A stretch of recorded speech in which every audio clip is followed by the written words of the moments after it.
Alright guys, welcome back to VALORANT News. We're just a couple of days away from the start of the VCT kickoffs. Many Scrimbux being leaked over the last couple of days or so though, especially with how Group A and Group B in the Americas are potentially going to play out. Furia, one of the more underrated teams arguably in the Americas right now, they're in a group with NRG, Cloud9 and MIBR. Loud are in the group of death. Those two apparently were scrimming over the last couple of days with some very interesting results, especially from other teams as well. 100 Thieves apparently looking rather good in addition. Very much interested your thoughts in the comment section below. Hit the like button if you enjoy.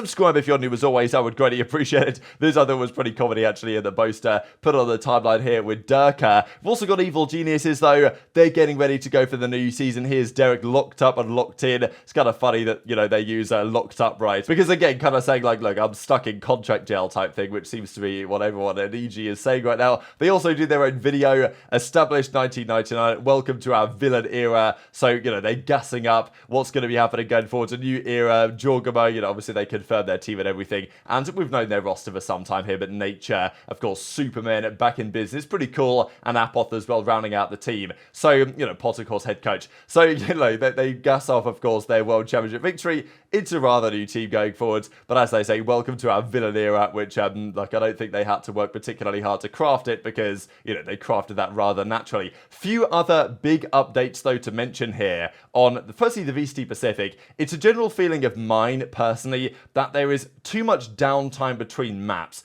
I don't know if you guys agree with this, but I'm of the opinion that during a broadcast, you want the most Valorant to be played possible during the broadcast. And quite often, when a map happens, there's then quite a sizable break before map 2. Maybe that's fine, and I don't think it's a massive deal, but apparently the VC Pacific are actually set to reduce the downtime between the breaks, so a shorter waiting period between the maps. So we'll see if that kind of is echoed around the world as well. I do think the main thing I would change, though, is just if we could have fewer tech pauses. I know that we can't necessarily help that, but it's like, I don't so much mind the wait between maps if there were just no tech pauses. But tech pauses are, you know, they're going to be inevitable, but also they're quite a common feature, it's got to be said, of the game lately. So, yeah, we've got to see if that is kind of fixed or at least improved for next year. But also we've got to talk about the Challengers qualifiers from the North American region. This was the final shot for these teams that got through to the top 32. And as we can see, QOR, Lucky 7, some other notable teams making it through. But most notably, really, Shopify Rebellion.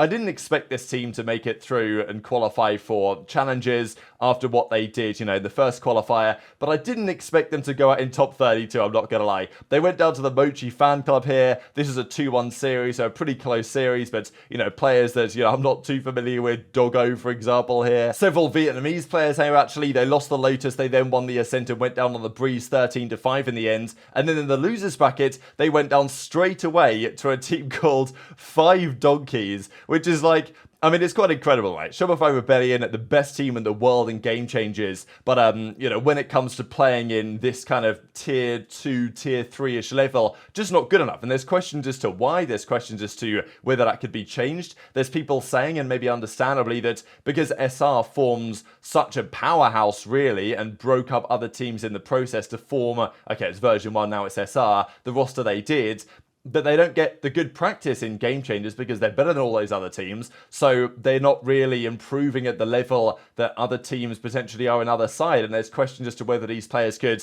take a different step going forward. We'll discuss that in a second, but yeah, this was the team was shot up here, mocking as well, so mocking at those guys, and okay, so some names that are somewhat notable. They lost the Icebox in a 14-12 overtime. They actually won the binds, despite the fact that this round 5, I'll share it for you guys actually in a second, was pretty ridiculous. But they did win this on the back of Floor, really just carrying the team 32-13. And then they went down 13-5 again on the final map Ascent. Wasn't even especially close. So, yeah, tough to see. I mean, look, as I said, I wasn't expecting them to qualify, but there are some questions now. This was that round, by the way. They lost the round 5. And, yeah, not the greatest 1v4 to lose. Chemicals here gets the first kill. He doesn't quite go for the 360, but you know, honestly, it looks like they're kind of taking the mick, and even Mocking is here in the background singing, and then he actually realizes maybe he can actually get the ninja defuse off and uses the jet to dash in and go for the ninja, and despite Mel trying to use the Brim ultimate to get the kill, it doesn't work out, and Chemical gets the 1v4 with the clutch.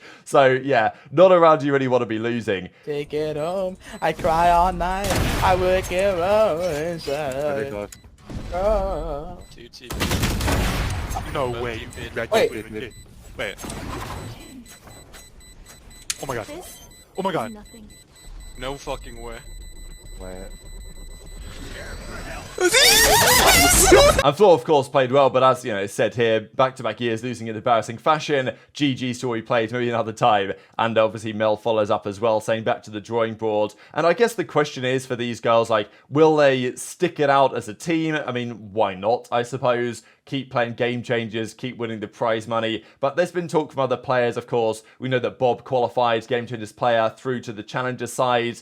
And there's thoughts as to whether certain players could say, you know what, let's play on a co-ed team and not commit everything to game changers, and maybe that's going to be the way that they can go to the next level. Now, to be fair, as Mel says, they played really well during the first qualifier for quite some time, and then they, just kind of fell short, and ever since then, they just couldn't reach that same level again. But still lots of questions about what the future of that is going to look like, and obviously Shot Up and others will be moving on through the remainder of the tournament. I think they also went on to 2-0 the next game that they ended up playing as well. But we've got to talk about some Scrimbux going into the VCT playoffs. Sentinels, they play on the 17th as their first matchup against Loud. Massively interesting, of course, for multiple different reasons. And as Elsis says here, team dead. And literally everyone on Sentinels tweeted this yesterday, which I thought was kind of funny. We get the same thing here from Tens and from the other guys as well. So they've got some sort of, I'm not exactly sure I'd say boot camp going on, but actually, as Zekan says, got that Sen boot camp buff. So they're all playing it together, because I guess their scrims, they haven't necessarily all been in the same kind of facility all the time. And I'm not sure they've necessarily invited others over to play as like an actual boot camp situation. But look, they're obviously grinding, getting ready to go for the VCT kickoff, and a massively important couple of matches that are coming up very soon indeed. But some Scrimbux here to mention from this, just over the last couple of days really, we haven't seen that much from Sentinels. Again, we didn't see that much from Sentinels yesterday.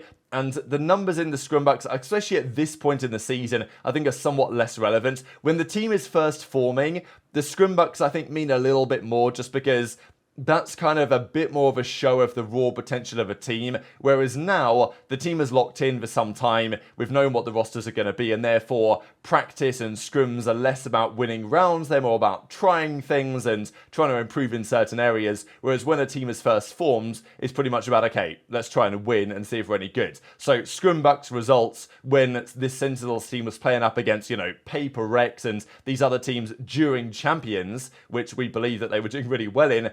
Those are the results that meant this team was going to be solidified. Whereas now, the scrim results, I think, mean a little bit less. But nonetheless, here's Madness Media pointing out again many interesting results over the last day or so. One of which, probably the most interesting one here, at least in this list, we'll discuss another one in a second, is on 100T. We talked about 100T yesterday, and look, 100T have always been a team. They've been pretty good online and pretty good in practice. Like, historically, it's been the case for the last couple of years. But, 14-4 against G2 in this one is, obviously I'm always looking at ones with more sample size, right? If I see anything, 14-4, 15-6, 16-5, that means a little bit more than EG being, 2-1 over MAT or NRG being down 1-2 to Turtle Troop or whatever. But yeah, we do have some interesting results here. 100T G2 is especially interesting just because those are two teams to me kind of in that like middle of the pack range, which is difficult to say if either of those teams really have what it takes to go further upwards and maybe qualify for an international tournament. EG were down 7-9 to Fusion, actually, which is pretty interesting. And then plenty of unknown matches. So, unknown team could be any team, could be a tier 1 team, could be a tier 2 team. We simply don't know. But Sen were up 12-8 on this one.